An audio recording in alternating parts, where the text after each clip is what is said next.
Hi friends, எல்லோரும் எப்படி இருக்கீங்க? Welcome back to my channel. இன்றைக்கி என்ன ரெசிபின்னு பார்த்தீங்கன்னா, மணத்தக்காளி சாம்பார் தான் வந்து ரெடி பண்ணேன். கடாயில் தேவையான அளவு எண்ணெய் ஊற்றிட்டு, எண்ணெய் காஞ்சதும் கடுகு 1 ஸ்பூன், சின்ன ஜீரகம் 1 ஸ்பூன் போட்டு 2ம் பொரிஞ்சதும் கருவேப்பிலையும் ஒரு பெரிய வெங்காயம் நைஸாக கட் பண்ணி வச்சுருந்தேன், அதையும் வந்து ஆட் பண்ணிக்கலாம். அது கூடவே வந்து 5 பூண்டு பல் வந்து தட்டி வச்சுருந்தேன், அதையும் ஆட் பண்ணிவிட்டு 2ம் வதங்கினதும் இது கூட வந்து பருப்பை வந்து ஆட் பண்ணிடணும். பருப்பு வந்து நான் அது கூட ஒரு பெரிய வெங்காயம், ஒரு பெரிய சைஸ் தக்காளி ஒன்று, 5 பச்சை மிளகாய், மஞ்சத்தூள், உப்பு எல்லாம் போட்டு நான் வேக வச்சு எடுத்து வச்சுருந்தேன் கடைஞ்சு. அதை அது கூட சேர்த்துடலாம். பருப்பு சேர்த்ததுக்கு அப்புறமா தேங்காய் கூட பெரிய ஜீரகம் போட்டு பேஸ்ட் பண்ணி வச்சுருந்தேன், அதையும் அது கூட மிக்ஸ் பண்ணிவிட்டு கொஞ்சமாக வந்து மிளகாத்தூள் சேர்த்துக்கிட்டேன், மல்லித்தூள் கொஞ்சம் சேர்த்துக்கிட்டேன் தேவைக்கேற்ப.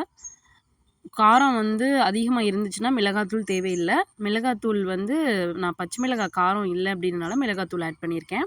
கொஞ்சமாக வந்து பெருங்காயத்தூள் சேர்த்துக்கிட்டு எல்லாத்தையும் நல்லா ஈவனாக மிக்ஸ் பண்ணி கிளறி விட்டுட்டு இப்போது வந்து கீரையை ஆட் பண்ணணும்.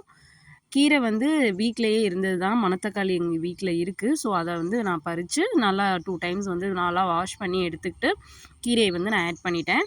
எல்லாத்தையும் ஒன்று போல் நல்லா கிளறி விட்டு ஒரு 5 மினிட்ஸ் வெந்தால் போதும். மணத்தக்காளி கீரை உடம்புக்கு வந்து ரொம்ப ரொம்ப நல்லது.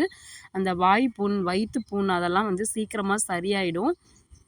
அல்சர் இருக்கவங்கலாம் வந்து இந்த புண் ஆறுறதுக்கெலாம் இது சாப்பிட்லாம். நல்ல குளிர்ச்சியான கீரை வந்து மணத்தக்காளி கீரை. ரொம்ப நல்லது. வாய்ப்புண், வயிற்றுப்புண் இந்த வெயில் டைமுக்கு வந்து நமக்கு சாப்பிட்றதுக்கு ரொம்ப நல்லாயிருக்கும். நம்மளோட சாப்பாட்டில் இந்த மாதிரி ஆரோக்கியமாக எடுத்துக்கிறது ரொம்ப நல்லது. ஃபைனலாக வந்து ஒரு 5 மினிட்ஸில் கீரை வெந்துருச்சு. ஸோ அதை வந்து இறக்கியாச்சு. அடுத்து வந்து சுரக்காய் தான் ரெடி பண்ணேன். சுரக்காவை நல்லா நைஸாக தோல் சீவிட்டு நல்லா நைஸாக கட் பண்ணி எடுத்துக்கிட்டு கடாயில் 1 ஸ்பூன் எண்ணெய் விட்டு எண்ணெய் காஞ்சதும் கடுகு போட்டு 2 பட்டை மிளகா போட்டு கருவேப்பிலை போட்டு அது கூட சுரக்காவையும் ஆட் பண்ணிவிட்டு கொஞ்சம் வந்து பாசிப்பருப்பையும் அது கூடவே வந்து சேர்த்துருந்தேன் ஒரு 2 ஸ்பூன். எல்லாத்தையும் மூடி போட்டு மூடிட்டோன்னா ஒரு 10 மினிட்ஸில் வந்து நல்லா வந்து வெந்துடும். சுரக்காய் வேகும்போது லைட்டாக தண்ணி விடும்.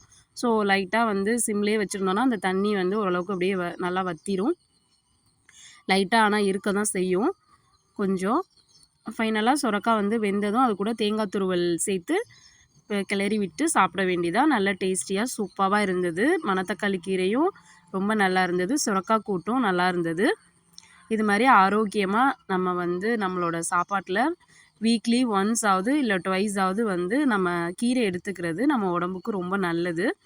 இந்த ரெசிபீஸ் உங்களுக்கு பிடிச்சிருந்துச்சுன்னா கண்டிப்பாக வீடியோ லைக் பண்ணுங்கள், மற்றவங்களுக்கும் ஷேர் பண்ணுங்கள். புதுசாக பார்க்குறவங்க நம்மளோட சேனலை சப்ஸ்கிரைப் பண்ண மறந்துடாதீங்க. தேங்க்யூ.